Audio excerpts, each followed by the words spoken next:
Hollywood es una máquina extraña, no solo fabrica estrellas, también fabrica silencios, sobre todo cuando se trata de niños. Porque mientras al público le gusta pensar que los niños actores crecen, triunfan y viven felices para siempre, la realidad es mucho menos cinematográfica. La mayoría no llega a la alfombra roja del futuro, la mayoría simplemente deja de ser llamada. Y cuando eso pasa, no hay aplausos, no hay despedida, no hay créditos finales, solo un teléfono que deja de sonar.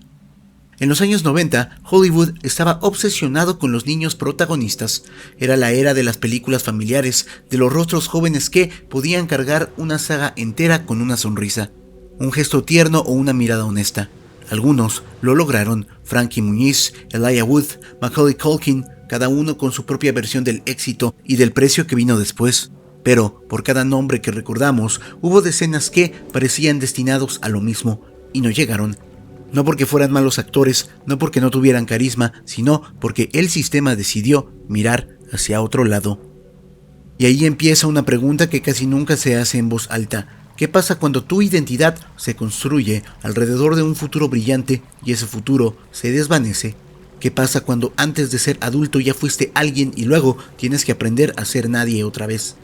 Porque para un niño actor, el éxito no es solo trabajo, es una promesa, una narrativa que otros escriben por ti, y cuando esa narrativa se rompe, el vacío no es normal, es brutal. Hollywood no es cruel, de forma abierta, no te expulsa, no te dice que ya no sirves, simplemente deja de llamarte, y ese silencio es peligroso, porque no viene acompañado de instrucciones. Nadie te enseña qué hacer cuando el sueño termina antes de que tengas las herramientas para entenderlo. Nadie te prepara para el después, para volver a un lugar donde ya no eres especial, donde la gente te recuerda como el que salía en esa película, mientras tú intentas descubrir quién eres sin cámaras. Este es el terreno incómodo del que casi no se habla cuando se mencionan desapariciones como la de Joe Pichler, porque reducir todo a una sola palabra, suicidio, accidente, tragedia, es fácil. Lo difícil es mirar el contexto. Mirar el desgaste silencioso, mirar lo que ocurre cuando un joven crece bajo una expectativa enorme y luego tiene que aterrizar en una vida común, sin red de seguridad emocional, sin manual, sin reflectores. Joe Pichler no fue una superestrella mundial, pero sí fue parte de esa maquinaria. Fue un niño actor reconocido, con presencia en una saga famosa, en una época donde eso significaba mucho. No era un desconocido, no era invisible, y precisamente por eso su desaparición duele distinto, porque no estamos hablando de alguien que nunca fue visto, sino de alguien que el mundo sí vio y luego dejó de mirar. Este caso no inquieta solo por lo que pasó una noche de enero, inquieta por lo que venía pasando antes, por esa transición peligrosa entre ser una promesa y convertirse en un joven común, entre el ruido y el silencio, entre el aplauso y la nada. Y la pregunta clave, la que va a acompañar todo este video, no es solo ¿qué le pasó a Joe Pichler?, es otra, mucho más incómoda. ¿Qué pasa cuando Hollywood deja de llamar y tú sigues esperando? I Go You Destroys presenta la misteriosa desaparición de Joe Pichler. Pero antes, permíteme presentarte al patrocinador de este video.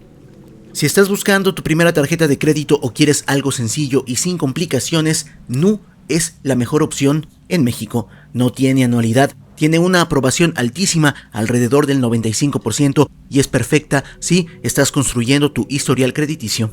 Además, puedes comprar a meses sin intereses, ideal ahora que vienen las compras navideñas y quieres organizarte mejor.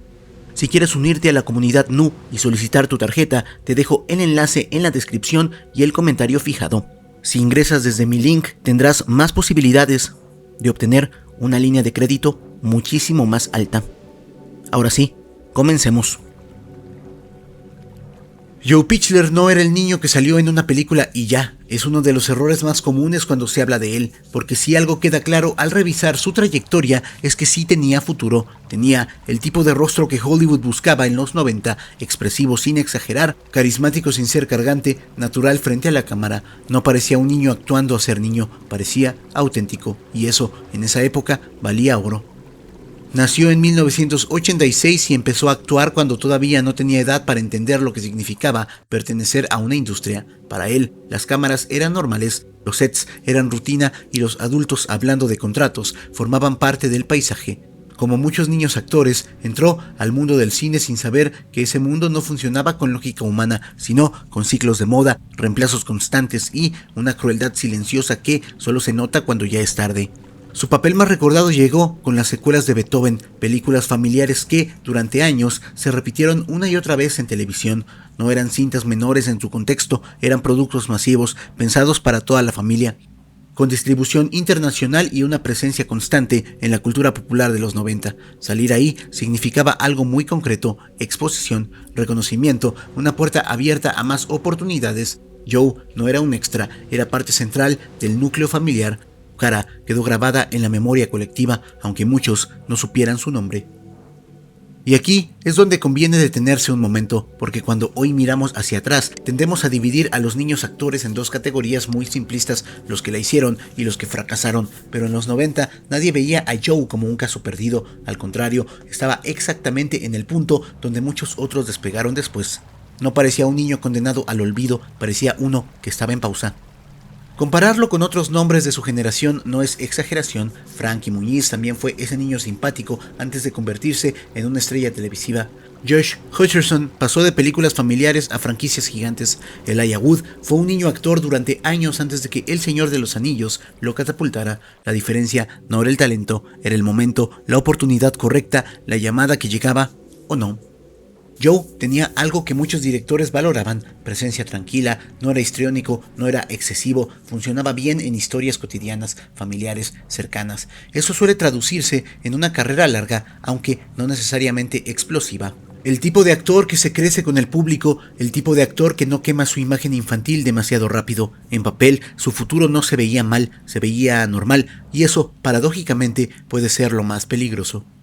Porque cuando el éxito no llega en forma de fenómeno, sino como una promesa sostenida, el golpe del silencio es más lento. No hay una caída abrupta, hay una espera, audiciones que no se concretan, proyectos que no avanzan, un te llamamos que nunca se cumple. Y mientras tanto, creces, cambias tu voz, cambia tu cuerpo, cambia la industria, y un día te das cuenta de que el molde que antes te quedaba perfecto ya no existe. Joe no desaparece en la industria por un escándalo, ni por mala conducta, ni por un evento traumático público. Simplemente deja de estar como tantos otros. La diferencia es que la mayoría de esos niños actores se pierde en el anonimato y siguen con sus vidas, estudian, trabajan, forman familias. Joe intentó eso, volver a una vida más normal, terminar la escuela, reinsertarse en un mundo que, irónicamente, puede sentirse más ajeno que un set de filmación. Y aquí empieza a formarse la grieta que muchos no quieren ver. Porque no es lo mismo crecer soñando con ser alguien que crecer sabiendo que ya lo fuiste y ahora no. Esa comparación constante, esa sensación de retroceso no aparece en los créditos de ninguna película, pero pesa, y pesa mucho. Por eso, antes de hablar de su desaparición, es importante entender esto. Joe Pichler no era un niño olvidado antes de desaparecer, era un joven que había probado una versión de futuro que luego se le escapó de las manos, y a veces el verdadero misterio no es lo que pasa al final, sino todo lo que se va acumulando antes, en silencio, sin testigos. Pausa. Para entender por qué la historia de Joe Pichler sigue doliendo, hay que regresar a algo que hoy puede parecer menor, pero que en los 90 era enorme: Beethoven. No como película aislada, sino como fenómeno cultural. En esa época, las sagas familiares no eran contenido de relleno, eran el corazón del entretenimiento doméstico. Se veían en cine, se repetían en televisión abierta, se rentaban en VHS hasta que la cinta se gastaba. Eran películas que no solo se veían, se quedaban. Salir en una saga como Beethoven significaba estabilidad, reconocimiento y algo todavía más importante para un niño actor: permanencia. No era un cameo, no era una aparición fugaz, era formar parte de una familia ficticia que el público sentía como propia. Joe Pichler encajaba ahí perfectamente. Su personaje no robaba cámara a gritos, pero estaba presente, integrado, creíble. Era el tipo de niño que no necesitaba exagerar para funcionar, y eso, para los directores, era una señal clara de potencial. En ese momento nadie pensaba que Beethoven 3 y Beethoven 4 serían el techo de su carrera. Al contrario, ese tipo de papeles solía ser el trampolín. Muchos niños actores comenzaron así: películas familiares, personajes agradables, exposición constante y luego el salto: televisión, protagonismos, proyectos más grandes. El sistema funcionaba casi como una escalera mecánica. Si estabas ahí y no cometías errores, tarde o temprano, algo más llegaba. Pero Hollywood no es una línea recta, es una ruleta, y a veces, aunque tengas las fichas correctas, la bola simplemente no cae donde esperas. Joe no desapareció después de Beethoven porque hiciera algo mal. No hay historias de conflictos en set, ni reportes de conducta problemática, ni testimonios de alguien diciendo era difícil trabajar con él. Eso es importante porque desmonta la narrativa cómoda de algo pasó. No, a veces no pasa nada y eso también puede destruir una carrera. Para un niño actor, ese tipo de estancamiento es especialmente cruel porque no se vive como un alto profesional, se vive como un cuestionamiento personal. Empiezas a preguntarte si ya no gustas, si ya no encajas, si lo que tenías se fue para siempre. Mientras otros rostros nuevos ocupan el espacio, tú te quedas esperando una llamada que ya no llega y nadie te explica por qué. Además, Beethoven tenía un peso simbólico fuerte, era cine para familias, para niños. Crecer después de eso implica un riesgo. Ya no eres el niño tierno, tampoco eres todavía el adulto atractivo para papeles más complejos. Estás en tierra de nadie, muchos actores jóvenes se pierden ahí, algunos logran cruzar, otros se quedan atrapados en esa transición interminable, y Joe estaba justo en ese punto. Hay otro detalle que suele pasarse por alto, el contraste, pasar de sets grandes y equipos completos, atención constante, a una vida mucho más normal puede ser un choque brutal, no solo económico, sino emocional. El mundo se vuelve más pequeño de golpe, las expectativas bajan, las conversaciones cambian y, aunque nadie te lo diga, sientes que algo que te definía se te escapó sin aviso. Por eso Beethoven importa en esta historia, no porque sea una obra maestra, sino porque representa la promesa que quedó suspendida, representa el pudo haber sido el inicio de un camino que parecía claro y que, sin explicación visible, se cerró. Y cuando ese tipo de promesa se rompe en alguien tan joven, las consecuencias no siempre son inmediatas, a veces se quedan latentes, acumulándose, esperando el momento de salir. Joe Pichler no desapareció justo después de su mayor exposición, desapareció años después, cuando ya estaba lejos del foco, intentando vivir otra vida. Y esa distancia entre el brillo y el silencio es clave, porque nos obliga a preguntarnos si el problema no fue la caída, sino el vacío que quedó cuando el aplauso terminó y no hubo nada que lo reemplazara. Después de Hollywood viene algo que casi nunca se muestra en los documentales, el regreso, no como derrota, no como escándalo, sino como un ajuste silencioso. Joe Pichler vuelve a Bremerton, Washington, una ciudad portuaria donde la vida no gira alrededor de cámaras ni estrenos, sino de rutinas, estudios, trabajos normales y horizontes grises frente al mar. Un lugar donde el nombre de Joe Pichler no abría puertas y donde su pasado como actor era apenas una anécdota. Volver a casa en teoría suena bien, seguridad, familia, estabilidad, pero para alguien que creció en sets con horarios marcados por rodajes y expectativas externas constantes, la normalidad puede sentirse extraña. No es solo dejar un trabajo, es dejar una identidad. Joe ya no era el niño actor en ascenso, ahora era un adolescente más terminando la escuela, tratando de encajar en una vida que nunca había sido del todo suya. En Bremerton no había alfombras rojas, había clases, amigos locales, días que se parecían entre sí y, aunque para muchos eso sería un alivio, para alguien que conoció el ruido en silencio podía volverse ensordecedor. Porque no se trata solo de lo que perdiste, sino de lo que creíste que ibas a hacer, y esa comparación constante, el antes y el ahora, puede erosionar sin que nadie lo note. No hay registros de que Joe estuviera metido en problemas graves, no hay historias de excesos ni de conductas destructivas evidentes. Eso también incomoda porque rompe con la narrativa típica del niño actor caído. No parece haber habido un colapso público, más bien todo apunta a una adaptación difícil, pero externamente tranquila, y a veces eso es lo más peligroso cuando el conflicto ocurre hacia adentro y no deja señales visibles. Quienes lo conocían en esa etapa lo describen como un chico normal, con intereses comunes, con una vida que intentaba acomodarse, pero lo normal no siempre significa estable. Normal puede ser solo la fachada de alguien que está aprendiendo a vivir sin el papel que lo definía, sin la validación constante, sin un futuro claramente trazado por otros. Aquí hay un detalle clave que suele pasarse por alto.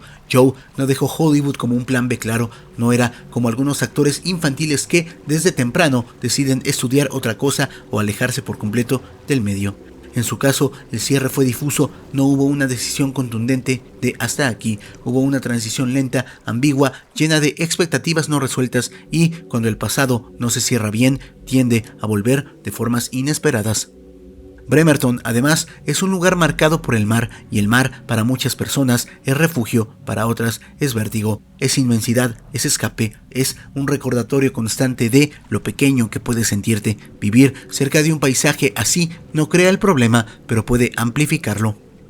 sobre todo cuando uno está en una etapa frágil, tratando de definir quién es sin el personaje que lo acompañó durante años. Este regreso a casa no fue el final de la historia, fue el preludio, el momento en que todo parecía más tranquilo por fuera, pero posiblemente más confuso por dentro, porque cuando el ruido se apaga, no siempre llega la paz. A veces, lo único que llega es el eco de lo que ya no está, y ese eco, cuando no se habla de él, puede empujar a decisiones que nadie alrededor alcanza a ver venir. Enero de 2006 no empezó como una cuenta regresiva, no hubo señales de alarma evidentes, ni despedidas dramáticas, ni comportamientos que hicieran pensar que algo irreversible estaba por ocurrir. Ese es uno de los elementos más perturbadores del caso de Joe Pichler. Todo parecía normal, tan normal que, visto en retrospectiva, duele más. Joe tenía 18 años, estaba en la frontera incómoda entre la adolescencia y la adultez, donde todavía haces planes como joven, pero ya cargas preguntas de adulto. Seguía en contacto con sus amigos, hablaba con ellos, organizaba encuentros. De hecho, el último rastro claro de Joe es precisamente ese. Tenía planes, iba a ver a unos amigos, no estaba huyendo, no estaba aislado, no estaba cerrando ciclos de manera visible. Salió de casa manejando su automóvil como lo había hecho otras veces, nada extraño, ningún testigo recuerda una discusión previa ni un cambio brusco de humor que destacara por encima de lo cotidiano, y luego ocurre lo que convierte una rutina en un misterio. Joe nunca llegó. Las horas pasan, primero viene la espera normal, seguro se retrasó, ya avisará, después la inquietud, luego el silencio empieza a volverse pesado y finalmente la certeza incómoda de que algo no está bien. Cuando se inicia la búsqueda no se trata de encontrar a alguien que decidió desaparecer sin dejar rastro, sino de entender en qué punto exacto la historia se descarriló. El automóvil de Joe es localizado días después, estacionado cerca del estrecho de Puget, una zona conocida por su belleza y por su peligrosidad. El coche no estaba destrozado, no había señales de un accidente vial, no había rastros evidentes de violencia. Dentro estaban algunas de sus pertenencias personales, es decir, el escenario no gritaba crimen, pero tampoco explicaba una desaparición voluntaria clara. Era un punto muerto narrativo, un final sin final. Y aquí aparece uno de los elementos más discutidos del caso, una nota, un mensaje breve en el que Joe se disculpaba por no ser un buen hermano. Para muchos investigadores, ese detalle inclinó rápidamente la balanza hacia una conclusión: suicidio. Caso cerrado, pero la familia nunca aceptó esa lectura tan fácilmente, porque una nota por sí sola no explica el contexto emocional completo de una persona y mucho menos sustituye un cuerpo. La pregunta es inevitable: si Joe planeaba quitarse la vida, ¿por qué hacerlo de una forma tan ambigua? ¿Por qué dejar el auto con objetos dentro sin una confirmación física? ¿Por qué elegir un escenario donde la naturaleza pudiera borrar cualquier rastro, condenando a su familia a una incertidumbre eterna? Algunos dirán que precisamente por eso, otros dirán que eso es proyectar una lógica que nadie puede probar. Lo que sí es un hecho es que el estrecho de Puget no es un simple cuerpo de agua, es frío, profundo, con corrientes traicioneras, un lugar donde incluso búsquedas exhaustivas pueden no arrojar resultados. Si alguien entra ahí, puede desaparecer sin dejar evidencia durante años o para siempre, y eso convierte cualquier teoría en algo difícil de confirmar o descartar por completo. La investigación oficial no encontró señales claras de intervención de terceros, no hubo testigos que vieran a Joe acompañado, no se reportaron movimientos bancarios posteriores, no hubo llamadas, ni mensajes, ni rastros digitales que indicaran que seguía con vida en otro lugar. Con el paso del tiempo, el caso fue perdiendo prioridad, no por falta de importancia, sino por falta de pistas. Porque cuando no hay cuerpo no hay escena del crimen, y cuando no hay escena, el expediente se congela. Enero de 2006 se convierte así en un agujero negro en la vida de Joe Pichler, un punto donde todas las narrativas se interrumpen, donde la persona deja de evolucionar y solo queda la especulación, y aquí es donde el caso deja de ser solo una desaparición para convertirse en algo más cruel, una historia sin cierre. Si hay algo que mantiene vivo el caso de Joe Pichler, no es una teoría espectacular ni una revelación tardía. Es un conjunto de detalles pequeños, aparentemente simples, que no terminan de encajar. Detalles que, vistos por separado, pueden parecer suficientes, pero juntos dejan un sabor extraño, como un rompecabezas al que no le faltan piezas, sino certeza. El automóvil es el primer gran problema. Fue encontrado estacionado cerca del estrecho de Puget, sin señales claras de forcejeo ni de accidente. No estaba chocado, no estaba abandonado de forma caótica, estaba ahí como si alguien lo hubiera dejado con la intención. Además, el contenido de la nota es ambiguo, no hay una despedida explícita, no no hay una explicación directa, no hay un adiós definitivo. Podría leerse como una despedida, pero también como una expresión de culpa, de tristeza, de autocrítica.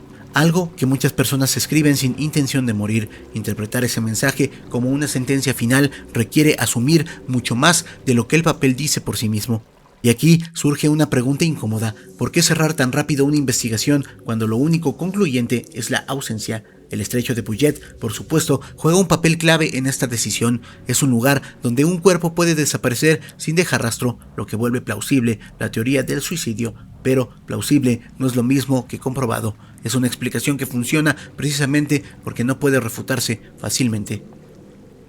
La familia de Joe nunca estuvo convencida, no porque negaran la posibilidad de que él estuviera pasando por un momento difícil, sino porque el escenario no les daba paz, porque aceptar el suicidio sin un cuerpo implica aceptar algo todavía más cruel, que jamás habrá confirmación, que el duelo tendrá que construirse sobre una hipótesis, no sobre un hecho. También hay otro detalle que incomoda: Joe tenía planes esa noche, iba a ver amigos, no estaba actuando como alguien que se despide en secreto, y aunque es cierto que muchas personas que se suicidan pueden parecer normales hasta el final, también es cierto que no todas las conductas encajan con una despedida premeditada. El caso se mueve constantemente en esa zona gris donde ninguna explicación termina de imponerse.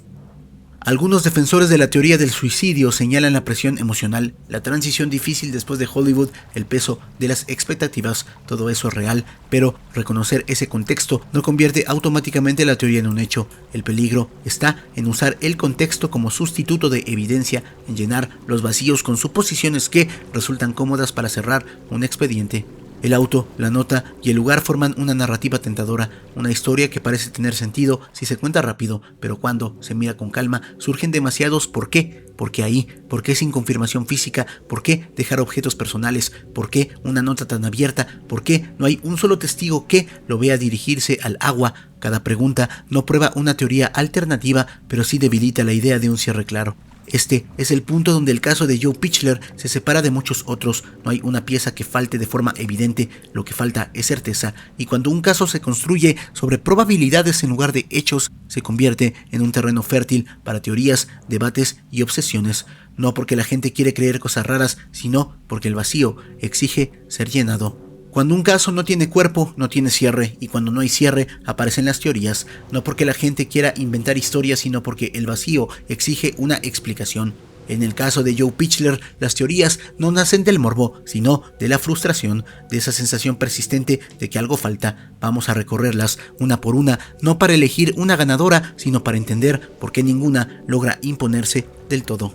La primera y la más aceptada oficialmente es la del suicidio. Tiene elementos que la sostienen: la nota, el contexto emocional de un joven atravesando una transición difícil, la cercanía con un cuerpo de agua extremadamente peligroso. Para muchos investigadores, ese conjunto es suficiente. El problema es que esta teoría descansa casi por completo en interpretación. No hay confirmación física, no hay testigos, no hay una reconstrucción clara del momento. Es una explicación probable, pero también la más cómoda para cerrar un expediente.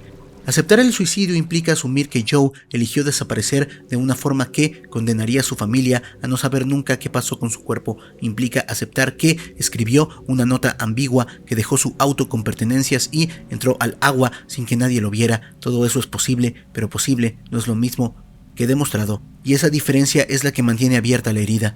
La segunda teoría es la del accidente, que Joe haya ido a la zona sin intención de morir y que algo haya salido mal, un resbalón, una mala decisión, una exploración imprudente cerca del agua.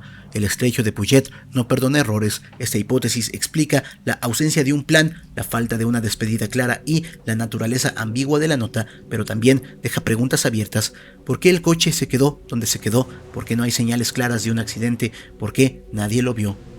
La tercera teoría es la de la desaparición voluntaria, la idea de que Joe decidió empezar de cero en otro lugar. Esa teoría suele aparecer en casi todos los casos sin cuerpo, y aquí no es la excepción, pero es probablemente la más débil. No hay movimientos financieros, no hay actividad posterior, no hay contactos, no hay indicios de preparación. Desaparecer por completo no es fácil, y hacerlo sin recursos ni rastros lo es todavía menos. Además, dejar atrás a su familia sin explicación contradice lo poco que se sabe de su carácter. La cuarta teoría, la más polémica, es la intervención de terceros, algún tipo de crimen que nunca pudo probarse. Esta idea surge más de la desconfianza hacia las explicaciones simples que de evidencia concreta. No hay pruebas de violencia, ni testigos, ni conflictos conocidos que apunten a un ataque. Aún así, el escenario abierto y la ausencia total de rastros permiten que esta posibilidad nunca pueda descartarse del todo, no porque sea probable, sino porque el vacío lo permite. Lo inquietante es que todas las teorías comparten un punto común, dependen del estrecho de Puget para funcionar. El agua es el elemento que las hace plausibles. Sin ese entorno, el caso tendría muchas más respuestas. Con él, todo se diluye. Y aquí aparece el verdadero problema de este tipo de casos. Con el paso del tiempo, las teorías dejan de ser herramientas para entender y se convierten en sustitutos del duelo. Se repiten, se discuten, se pulen, pero no sanan, porque ninguna devuelve a la persona ni explica completamente lo ocurrido. Joe Pichler queda atrapado ahí, en medio de hipótesis que no lo definen por completo, ni como víctima, ni como fugitivo, ni como alguien que eligió irse, solo como alguien que dejó de estar. Y eso es lo que hace que su historia siga viva en foros, videos y conversaciones nocturnas. No porque sea espectacular, sino porque no se deja cerrar.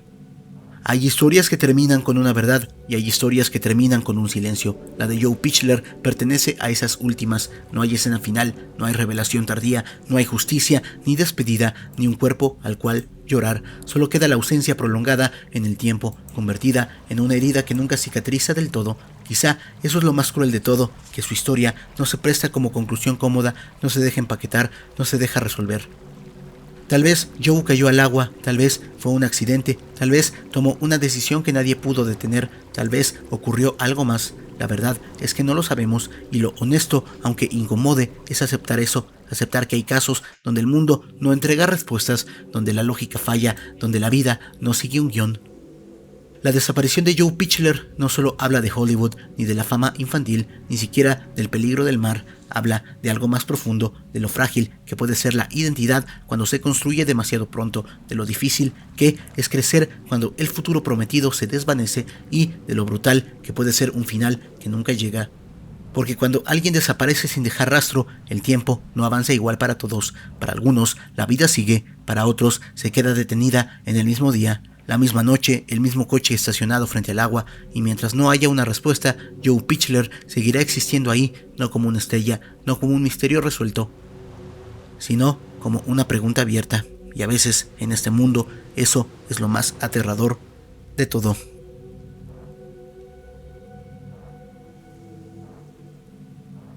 La palabra clave para saber que llegaste al final del vídeo va a ser Beethoven. Si el vídeo te gustó, dale like, compártelo, suscríbete, sígueme en mis redes sociales, las puedes ver en pantalla, las encuentras en la descripción. Apoya el canal para aparecer aquí al finalizar los vídeos. Por mi parte, sería todo. Yo soy I Go You Destroys. Tengo a los mejores seguidores del mundo que son ustedes. Muchas gracias.